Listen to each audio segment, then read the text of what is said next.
Hello ସେମାନେ Jai Jagannath welcome to my mini blogs. ତ ସାଙ୍ଗମାନେ ଆଜିକି ପ୍ରାୟ 87 ଦିନ ହେଇଯିବ, ମାନେ 87 ଦିନ ହେବ ମୁଁ ମିନି ବ୍ଲଗ୍ସ ଚ୍ୟାଲେଞ୍ଜ କରିଛି।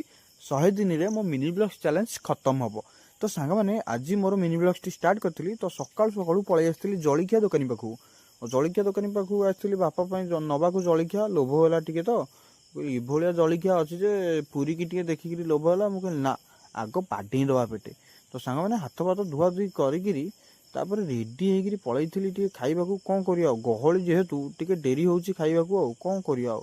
ତାପରେ ମୁଁ ଏଇ ଟେବୁଲ ଉପରେ ଆସି ବସି ପଡ଼ିଥିଲି ଓ ମୋର ପୁରୀ ଆଉ ଆମର ରେଡ଼ି ହେଇଯାଇଥିଲା। ତାପରେ କିଛି ସମୟ ପରେ ଘରକୁ ଆସି ମାଛ ନେବାକୁ ଆଇଥିଲି। ଇଏ କେଉଁ ମାଛ ଆପଣମାନେ କମେଣ୍ଟ କରନ୍ତୁ। ଯେହେତୁ ଆମର ଇଣ୍ଟର୍ନସିପ୍ ହେବ, ସମସ୍ତଙ୍କର ସରିଲେ ହିଁ ଆମର ଲେଟ୍ରେ ହେବ, ସେଥିପାଇଁ ଆମର ଗ୍ରୁପ୍ରେ ମିଟିଂ ଚାଲିଥିଲା ଓ ଆମେ ମଧ୍ୟ ମିଟିଂ କରିଦେଇଥିଲୁ। ମିଟିଂ ସାରିକିରି ପଳେଇଥିଲି ପାଣି ଆଣିବା ପାଇଁ। ଯାହା ହଉ ଆଜି ପାଣି ଟିକେ ଫାଙ୍କା ଅଛି କଳ ପାଖରେ। ଯେହେତୁ ଆମ ଗାଁରେ ପାଣିର ସୁବିଧା ନାହିଁ, ସେଥିପାଇଁ ଆମେ 1 କିଲୋମିଟର ପାଣି ପାଇଁ ଆସୁ। ଆଉ ଆପଣମାନେ ତ ଜାଣିଥିବେ, ଯେ ରେଗୁଲାର ଭିଡ଼ିଓ ଦେଖୁଥିବେ।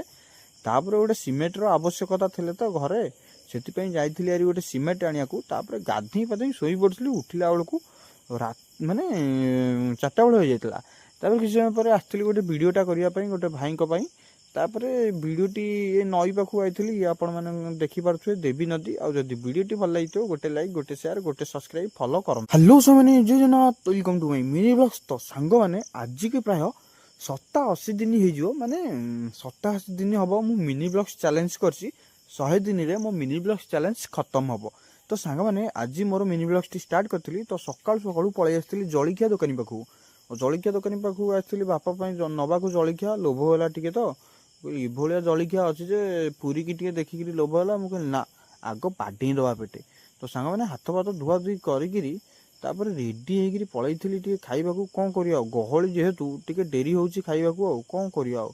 ତାପରେ ମୁଁ ଏଇ ଟେବୁଲ ଉପରେ ଆସି ବସି ପଡ଼ିଥିଲି ଓ ମୋର ପୁରୀ ଆଉ ଆମର ରେଡ଼ି ହେଇଯାଇଥିଲା। ତାପରେ କିଛି ସମୟ ପରେ ଘରକୁ ଆସି ମାଛ ନେବାକୁ ଆଇଥିଲି। ଇଏ କେଉଁ ମାଛ ଆପଣମାନେ କମେଣ୍ଟ କରନ୍ତୁ। ଯେହେତୁ ଆମର ଇଣ୍ଟର୍ନସିପ୍ ହେବ, ସମସ୍ତଙ୍କର ସରିଲେ ହିଁ ଆମର ଲେଟ୍ରେ ହେବ, ସେଥିପାଇଁ ଆମର ଗ୍ରୁପ୍ରେ ମିଟିଂ ଚାଲିଥିଲା ଓ ଆମେ ମଧ୍ୟ ମିଟିଂ କରିଦେଇଥିଲୁ। ମିଟିଂ ସାରିକିରି ପଳେଇଥିଲି ପାଣି ଆଣିବା ପାଇଁ। ଯାହା ହଉ ଆଜି ପାଣି ଟିକେ ଫାଙ୍କା ଅଛି କଳ ପାଖରେ। ଯେହେତୁ ଆମ ଗାଁରେ ପାଣିର ସୁବିଧା ନାହିଁ, ସେଥିପାଇଁ ଆମେ 1 କିଲୋମିଟର ପାଣି ପାଇଁ ଆସୁ। ଆଉ ଆପଣମାନେ ତ ଜାଣିଥିବେ, ଯେ ରେଗୁଲାର ଭିଡ଼ିଓ ଦେଖୁଥିବେ।